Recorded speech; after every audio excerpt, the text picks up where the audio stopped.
Cricket ஃபேன்ஸுக்கு வணக்கம். 100 கோடிப்பு 100 கோடி அப்படிங்கிற மாதிரி வருத்தப்படாத வாலிபர் சங்கம் படத்தில் நம்மளுடைய சிவகார்த்திகேயனுக்கும் ஒரு பாட்டிமாக்கு நடுவில் ஒரு கான்வர்சேஷன் போயிட்டு இருக்கும் இல்லையா?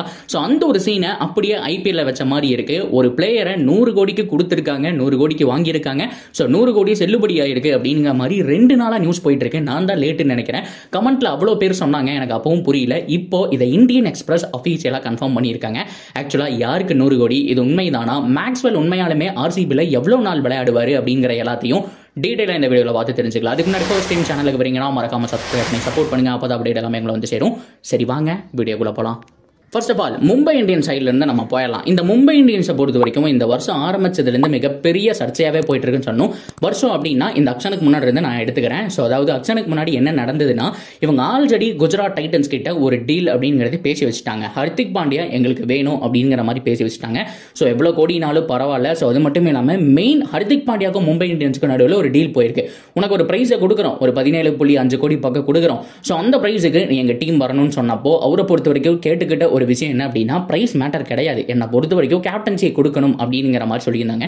ஸோ இன்ஃபேக்ட் சீகா சார் கூட சொல்லியிருப்பாரு, பும்ரா ஏன் வந்துட்டு சுகமாக இருக்கிறாரு, ஸோ பும்ரா ஏன் மும்பையிலிருந்து விலக போறாரா, அந்த மாதிரிலாம் கேள்விக்கு என்ன அப்படிங்கிற ஆன்சர் கேட்டப்போ அவர் என்ன சொல்லியிருப்பாரு அப்படின்னா, அதாவது பும்ரா பொறுத்த வரைக்கும் அடுத்த கேப்டன் அப்படிங்கிற மாதிரி சந்தோஷமா இருந்தப்போ, ஸோ இப்போ ரோஹித் சர்மா இல்லைன்னா அவருக்கு தானே கேப்டன்சி போகணும். ஆனால் வலுக்கட்டாயமாக ஹர்திக் பாண்டியாவை கூப்பிட்டு ஒரு டீம்ல இருந்து வெளியில போய் டீமை பத்தி தப்பா பேசின ஒரு தானே கூப்பிட்டு அவனுக்கு கேப்டன்சி கொடுக்கும்போது, ஸோ கண்டிப்பா பும்ராக்கு ஒரு மாதிரி ஒரு சோகம் அப்படிங்கிறது ஏற்படும் இல்லையா? ஸோ அதன் வெளிப்பாடு தான் மும்பை இந்தியன்ஸ் அன்ஃபாலோ பண்ணி ஸோ அந்த ட்விட்டெல்லாம் போட்ட ஒரு விஷயம். இப்போ ஃபாலோ பண்ணிட்டாருங்கிற விஷயம் நமக்கு தெரியும். ஆனால் அந்த காலத்தில் அது ரொம்ப ஃபேமஸாக போயிட்டு இருந்துச்சு, அதாவது 2-3 வாரத்துக்கு முன்னாடி. ஸோ அதைத்தான் சீகா சார் முதல் கொண்டு எல்லாருமே வந்துட்டு ஓப்பனாக சொல்லியிருந்தாங்க.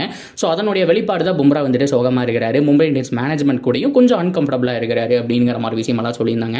ஸோ அதுக்கப்புறம் தாங்க ஒவ்வொரு விஷயமா உண்மை பட்டுன்னு உடைய ஆரம்பிச்சது. மும்பை இந்தியன்ஸை பொறுத்த வரைக்கும் இந்த வருஷம் டிராஃபி அடிச்சே ஆகணும் அப்படிங்கிற கட்டாயத்தில் இருக்காங்க.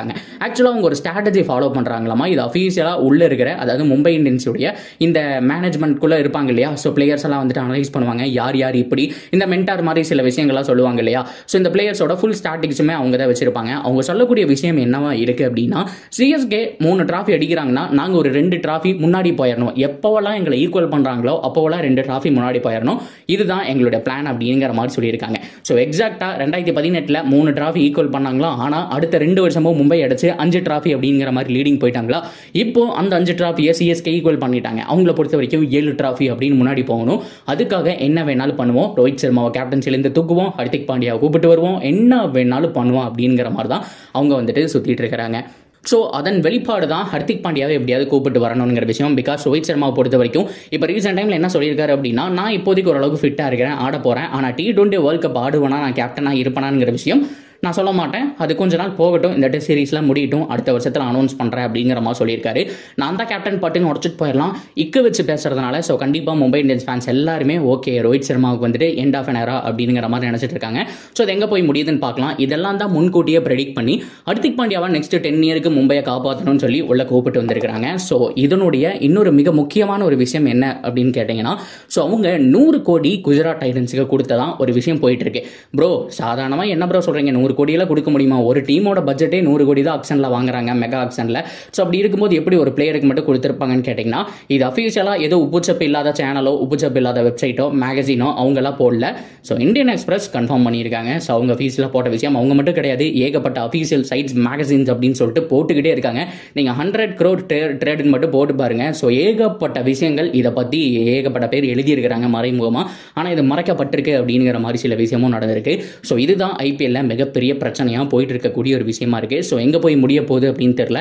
ஸோ இதெல்லாம் லீகலா, அது மட்டும் இல்லாமல் ப்ராப்பராக போய் பேசினாங்களா அப்படின்னு கேட்டால், so first of all Mumbai Indian Hardik Pandya கிட்ட கம்யூனிகேட் பண்ணக்கூடாது, மேனேஜ்மெண்ட் கிட்ட ஃபர்ஸ்ட் சொல்லிட்டு அதுக்கப்புறம் தான் ஹர்திக் பாண்டியா வராரா இல்லையான்னு சொல்லணும். அதனால தான் 2வது தடவை அவங்க போய் முகமது ஷமியும் கேட்டிருக்காங்க.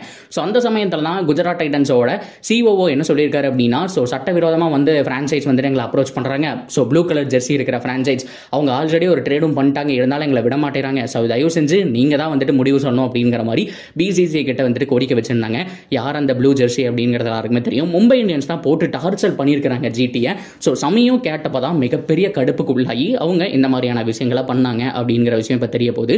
ஸோ இதுக்கப்புறம் தான் தெரியும் ஸோ இந்த 100 கோடி ட்ரேட் அப்படிங்கிறது அஃபீஷியலாக என்ன பண்ண போகிறாங்க, இது மறைக்கப்பட்டதா அப்படிங்கிறலாமே கொஞ்சம் கொஞ்சமாக வெளியில் வரும் அப்படிங்கிறதுல எந்த விதமான மாற்றமும் கிடையாது. சரி, ஓகே, இந்த அப்டேட் அப்படியே க்ளோஸ் ஆயிடுச்சுங்க. அப்படியே நம்ம மேக்ஸ்வெல்லுடைய அப்டேட்டுக்கு நம்ம போயிடலாம்.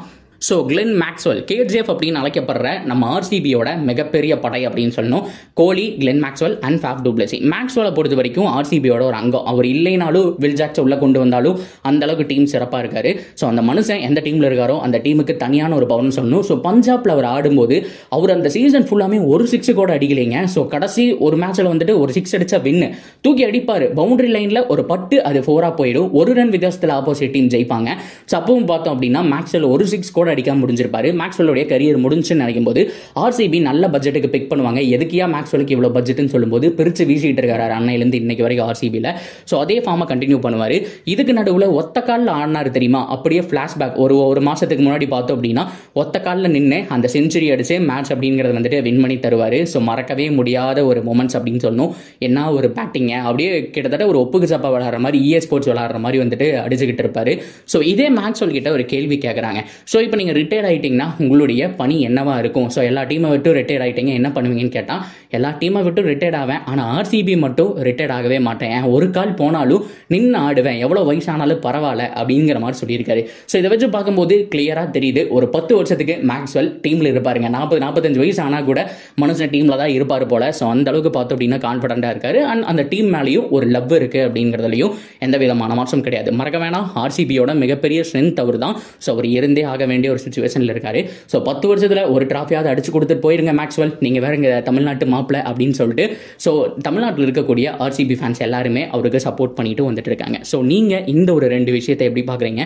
மேக்ஸ்வெல்லுடைய ஃபேன்ஸ் எத்தனை பேர் இருக்கீங்கன்னு சொல்லுங்கள். ஸோ மும்பை இந்தியன்ஸுடைய ஹோல் ஸ்ட்ராட்டஜி தான் என்னதான் பிளான் பண்ணுறாங்க இந்த 100 crore? அது மட்டும் இல்லாமல் எதுக்கு இவ்வளோ மும்முரமாக ட்ரை பண்ணிட்டு இருக்காங்க? உங்களுடைய ஒப்பீனியன் என்ன அப்படிங்கிறத எல்லாத்தையும் தாராளமாக சொல்லுங்கள். ஸோ இந்த மாதிரி தொடர்ந்து அப்டேட்டுக்கு நம்ம சேனலோட நினைச்சிருங்க. மறக்காமல் சப்ஸ்கிரைப் பண்ணி சப்போர்ட் பண்ணுங்கள்.